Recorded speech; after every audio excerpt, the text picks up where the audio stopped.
Hi friends, I am Uday Kandpal and I welcome you back to yet another lecture on NCERT Class 7 History Chapter 5 with fact elaboration by Uday Kandpal. The name of the chapter is Rulers and Buildings. So we will first talk about the Indo-Islamic architecture. The Indo-Islamic architecture is the architecture of Indian subcontinent produced by and for Islamic patrons and purposes. Despite an initial Arab presence in the Sindh, the development of Indo-Islamic architecture began in the earnest with the development and the establishment of Delhi as the capital of Ghurid dynasty in 1193. Succeeding the Ghurids was the Delhi Sultanate, a series of Central Asian dynasties that consolidated much of the North India and later the Mughal Empire by the 15th century. Both of these dynasties introduced the Persianate, Turkic, and Islamicate architecture and art styles from the Western Eurasia into the Indian subcontinent. The types and the forms of the large buildings required by the Muslim elites, with the mosque and the tombs much the most common, were very variety of different over those previously built in India. The exteriors of both were very often topped by the large domes and made extensive use of arches.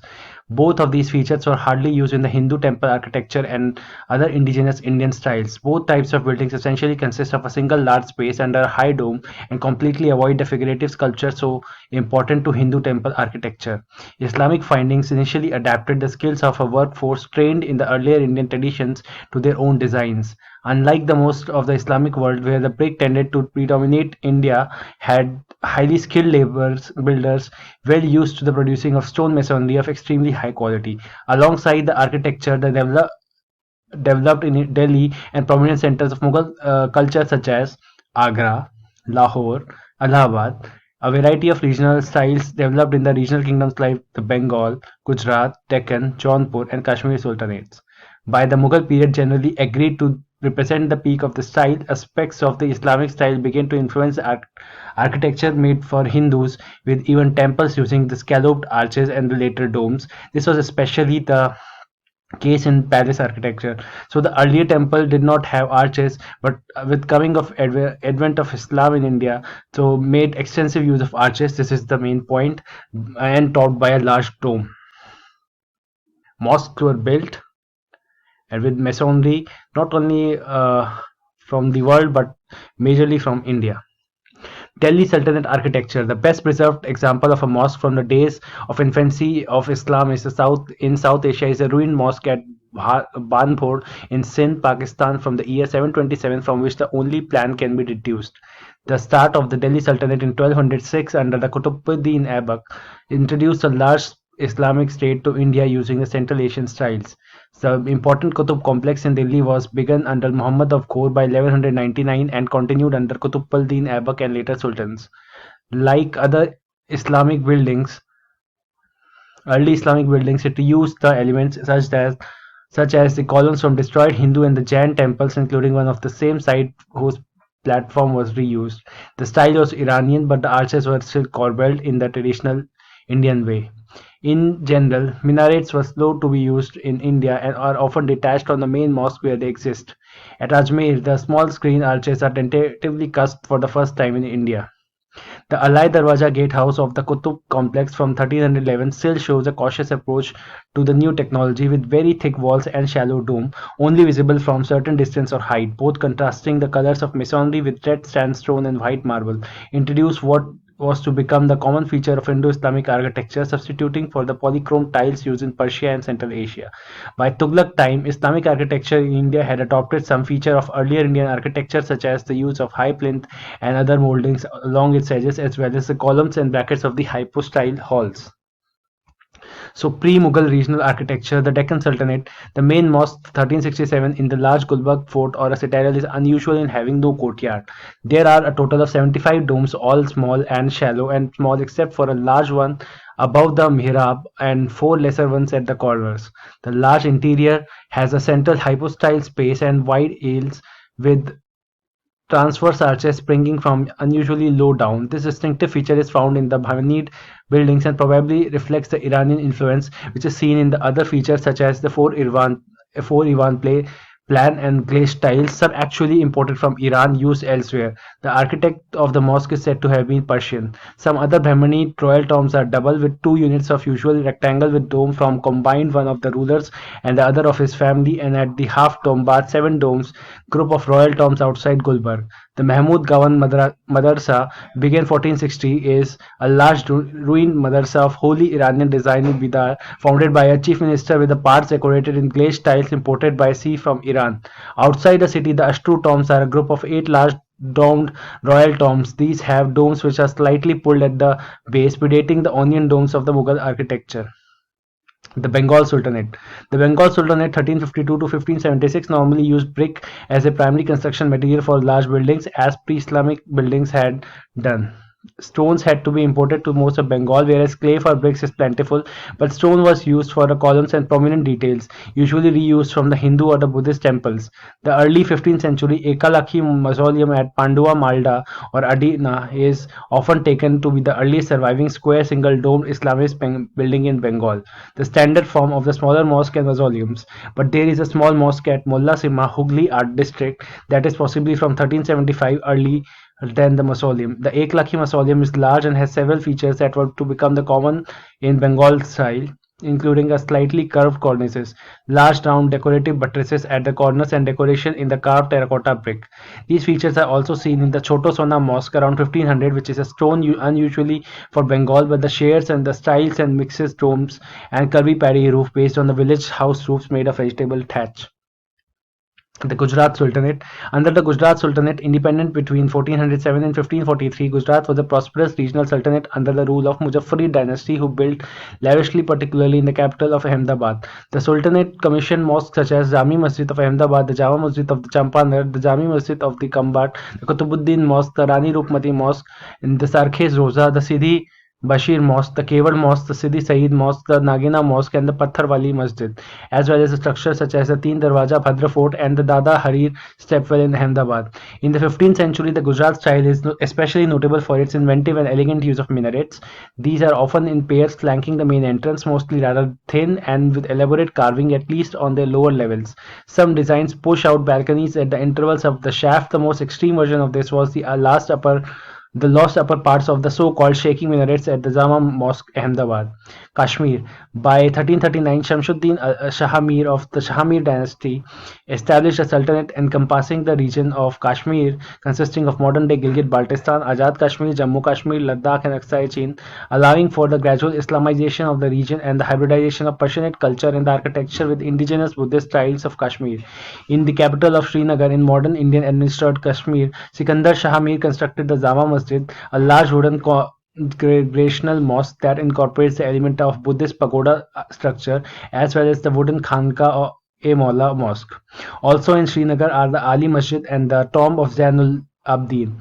The two 14th century wooden mosques in the Gilgit-Baltistan and the Chakan Mosque is in Khaplu 1370 and the Amburik Mosque in the Shigar. Both have stone-built courts with elaborately carved wooden exterior galleries at Ambuk on the two levels in an adaptation of traditional local styles. So the Mughal regional architecture. The Mughal regional architecture and Islamic empire that lasted in India from 1526 to 1857 marked on Indian architecture that was a mix of Islamic, Persian, Turkish, Arabic, Central Asian, and a native Indian architecture. A major aspect of the Mughal architecture is the symmetrical nature of buildings and courtyards. Akbar, who ruled in the 16th century, made major contribution to the Mughal architecture. He systematically designed forts and towns in similar symmetrical styles that blended Indian styles with outside influences. The gate of a fort Akbar designed at Agra exhibits the Assyrian griffon, Indian elephants, and birds. During the Mughal era, design elements of Islamic Persian architectures were fused with an often produced playful forms of the Hindustani art. Lahore, occasional residence of the Mughal rulers, exhibit a multiplicity of important buildings from the empire. Among the Badshahi Mosque, built 1673 to 74, the fortress of Lahore, the 16th and the 17th century, with the famous Alamgiri Gate, the colorful Wazir Khan Mosque, Lahore, 1634 to 1635, as well as the numerous other mosques and mausoleums. Later Mughal architecture, built under the Aurangzeb, ruled 1658 to 1707, include the Badshahi Mosque in Lahore and the Bibi Ka Maqbara Gurdwara in Aurangabad. By the late 18th century, the style was effectively over. However, by this time, the versions of Mughal style, often called the post-Mughal, had been widely adopted by the rulers of the princely states and were wealthy people of all religions for the places and where appropriate terms. Hindu patrons often mixed aspects of Hindu temple architecture and traditional Hindu palace architecture with Mughal elements and the later European ones. So post-Mughal regional architecture. Following the collapse of Mughal Empire after the Mughal-Maratha Wars, the emergence of Sikh Empire and the invasions of Nadir Shah, Ahmad Shah Durrani and British East India Company, prosperous provinces of the Mughal Empire such as the Awadh, the Bengal, the Hyderabad and the Mysore emerged as a powerful regional states independent of Delhi. In Awadh, encompassing modern eastern Uttar Pradesh, Lucknow emerged as the center of Ganga Jamuni culture and the Urdu Hindustani literature. The Nawabs of Awadh sponsored the construction of architectural masterpieces such as Bada Imam Bada, Rumi Darwaja, Chota Imam Bada, Sikandar Bagh and Ghantaghar in Lucknow, as well as Gulab Badi and Bahu Begum ka Maqbara in Faizabad. In Hyderabad, the Asaf Jahi dynasty became exceedingly wealthy and were one of the richest royal families in the world by the mid-20th century. The Nizam commissioned the construction of various public works and buildings in the state, often in the Indian Sasanic and the Mughal style, such as the Telangana High Court, the City College, the public gardens, the formerly Bagh-e-Am, Jubilee Hall, Asafia Library, the Assembly Building, the Nilofer Hospital, and the Osmania Arts College and Osmania Medical College, as well as palaces like Hyderabad House and the Chow Mahal Palace. The so-called Indo-Sasanic architecture began with the late 18th century, but mainly developing from the 1840s until independence. A century later, was mostly designed by British or other European architects and adopted Islamic or specifically Indian features, usually as a decorative skin on the buildings whose essential forms reflected contemporary Western types and uses, whether as office buildings, palaces, and courts of justice, railway stations, or hotels.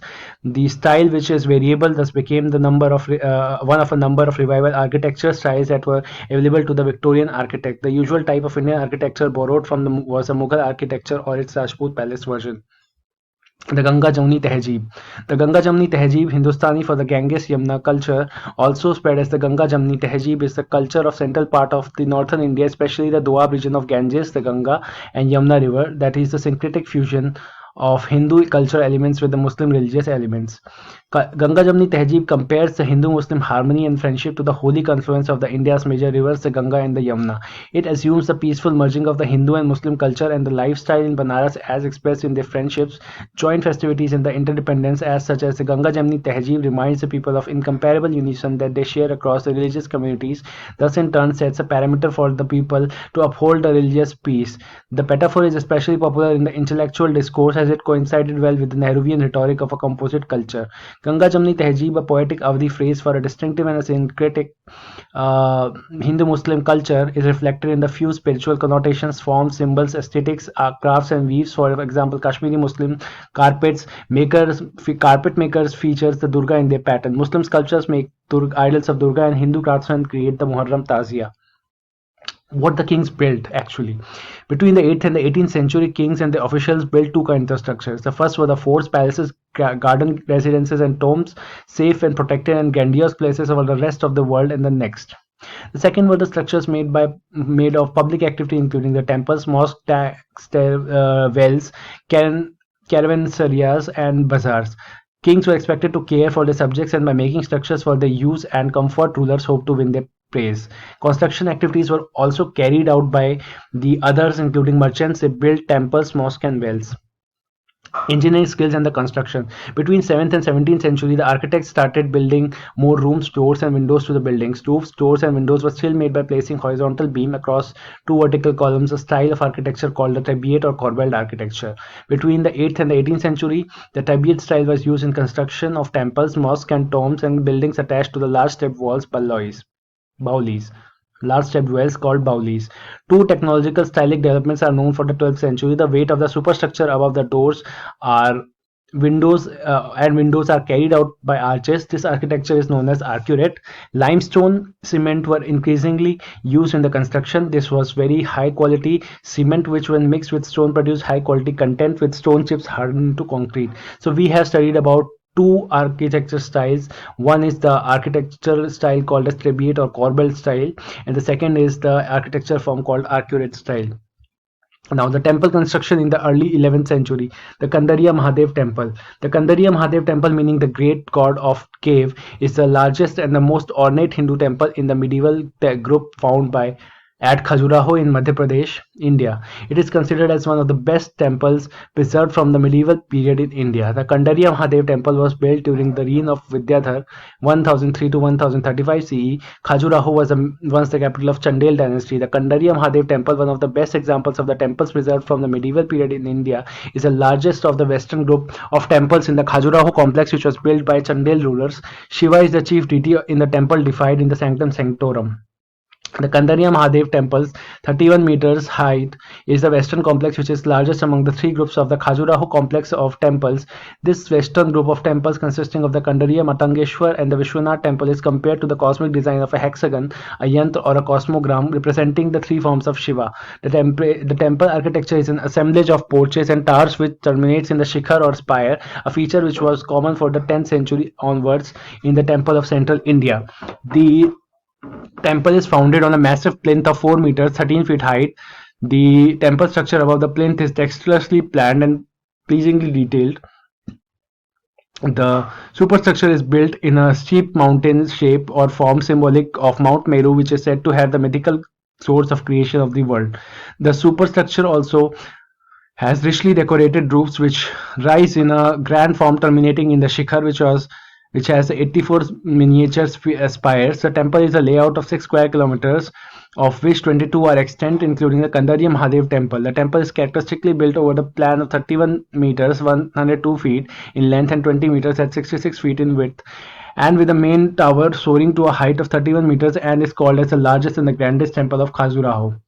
A series of steep steps which rise and lead to the ground level to the entrance of the temple. The layout of the temple is a five-part design, a commonality with the Lakshman and Vishwanath temples in Khajuraho complex. Right at the entrance there is a toran, a very intricately carved garland which is sculpted from single stone. Such entrances are a part of a Hindu wedding procession. The carvings of the entrance gate shows tactile quality of stone and also a character of symmetrical design that is on view in the entire temple, which has high relief carvings of the figurines. Finely chiseled, the decorative quality of the ornamentation with the sharp inscribed lines has strong angular forms and brilliant dark light patterns.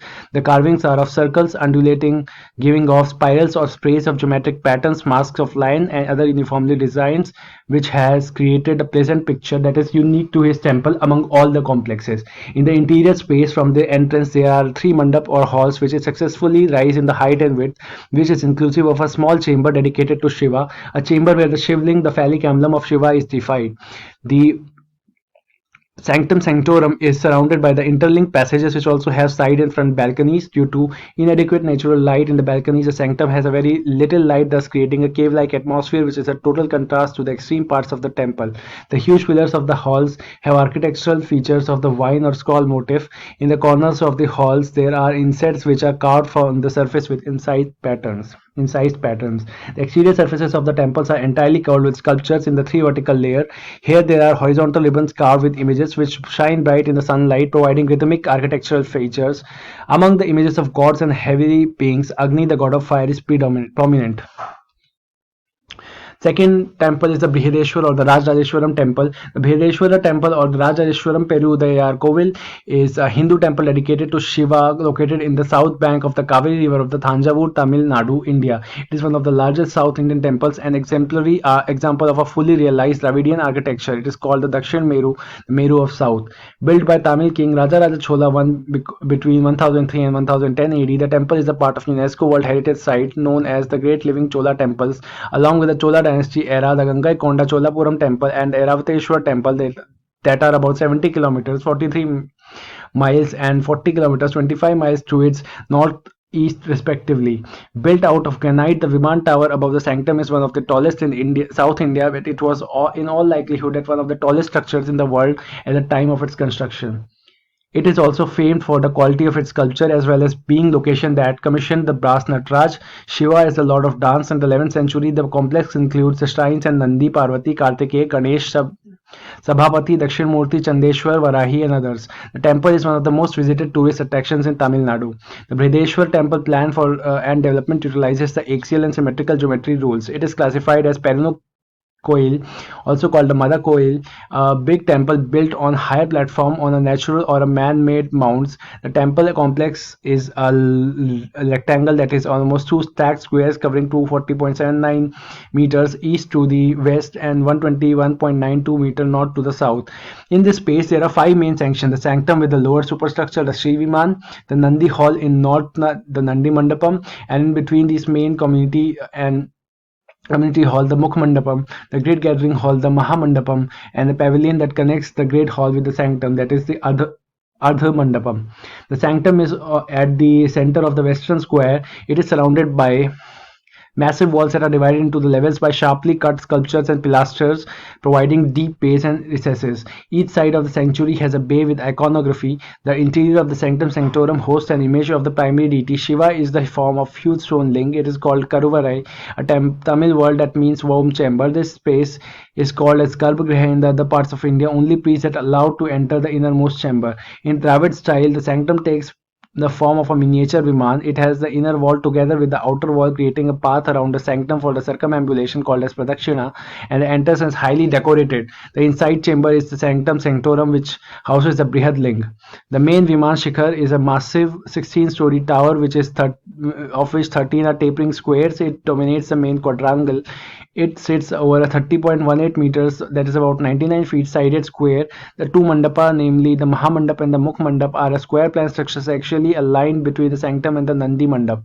The Mahamandap has 6 pillars on each side. The temple walls have numerous inscriptions in Tamil and Granth scripts. Many of these begin with the customary Sanskrit and Tamil language historical introduction to the king who authorized it, and predominant number of them discuss gifts to the temple or temple personnel, in some cases the residents of the city. Building temples, mosques, and tanks. Temples and mosques were beautifully created because they were the places of worship. They were meant to demonstrate the power, wealth, and the devotion of the patron. The Rajrajeshwar temple inscription mentioned that it was the King Rajrajadeva, it was created by King Rajrajdev for the worship of his god Rajrajeshwaram. The largest temple were all constructed by kings. The temple was a miniature model of the world ruled by the kings and his allies. Muslim sultans and padshahs did not claim to be the incarnation of God, but Persian court chroniclers describe the sultan as the shadow of God. God chose Alauddin because he had qualities of Solomon and Moses, the great lawgivers in the past, according to Alauddin. Sultan Iltutmish won universal respect for constructing a large reservoir just outside the Delhi Kuna. It was called as Hauj Sultani, or the King's Reservoir.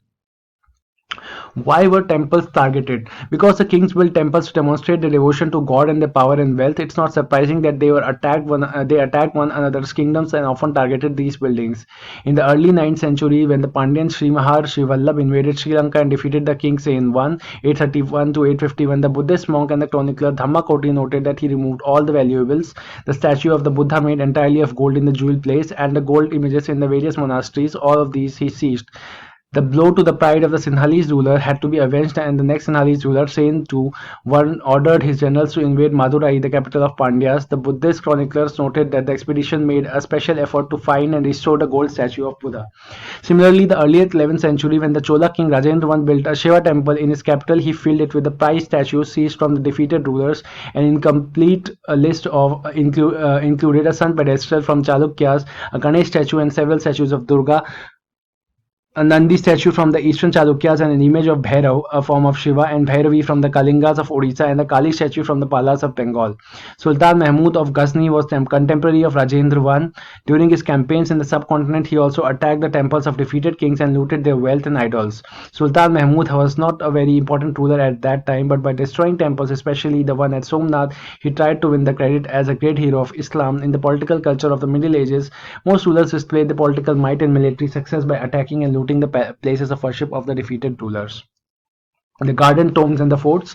Under the Mughals, architecture became more complex. Babur, Humayun, Akbar, Jahangir, and especially Shah Jahan were particularly interested in literature, art, and architecture. In his autobiography, Babur described his interest in planning and laying out the formal gardens placed within the rectangular walled enclosures and divided into 4 quarters by artificial channels. These gardens were called the Chahar Bags, 4 gardens, because of the symmetrical divisions into quarters. Beginning with Akbar, some of the most beautiful Chahar Bags were constructed by Jahangir and Shah Jahan in Kashmir, Agra, and Delhi. There were several important architecture innovations during the Akbar's reign. For inspiration, Akbar's architects turned into the tombs of his Central Asian ancestor Timur. The central towering dome of the tall gateway Pishtak became important aspect of the Mughal architecture. First visible in the Humayun's tomb, the tomb was placed in the center of a huge formal Chahar Bagh and built in a tradition known as the Eight Paradises or the Hasht Bihisht, a central hall surrounded by the 8 rooms. The building was constructed with red sandstone etched with the white marble. It was during Shah Jahan's reign that the different elements of Mughal architecture were fused together in a grand harmonious synthesis. His reign witnessed a huge amount of constructionist activity, especially in Agra and Delhi. The ceremonial halls of the public and private audience, the Diwan-e Khas o Am, were carefully planned, placed within a large courtyard, and these courtyards were also described as the Chihil Sutun or the 40-pillared halls. Shah Jahan's audience halls were specially constructed to resemble a mosque. The pedestal on which his throne was placed was frequently described as a qibla, and the direction faced by the Muslims at prayer, since everybody faced that direction when the court was in session. The idea of the king was as a representative of God on earth was suggested by the architectural features. In the Red Fort and Delhi behind the emperor's throne were a series of pietra dura. Pietra dura is pictorial mosaic using semi-precious stones, typically tabletops and other furniture inlays that depicted the legendary Greek god Orpheus playing the lute. It was believed that Orpheus' music could calm the ferocious beasts until they coexisted together peacefully. A construction of Shah Jahan's audience hall claimed to communicate that the king's justice would treat the high and the low as equals, creating a world where all could live together in harmony. In the new city of Shahjahanabad that he constructed in Delhi, Shahjahanabad, the imperial palaces commanded the riverfront. Only specially favored nobles like his eldest son Dar Shikoh were given the access to rivers. All the others had to construct their homes in the city away from the river Yamuna.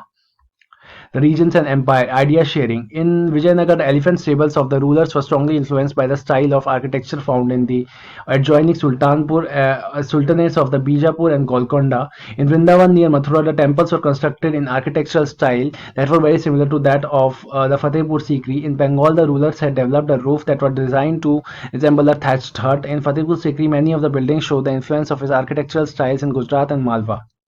So hope you learned a lot from this lecture. Hope you learned a lot for the competitive exam as well. Thank you for watching. Have a nice day. Bye bye.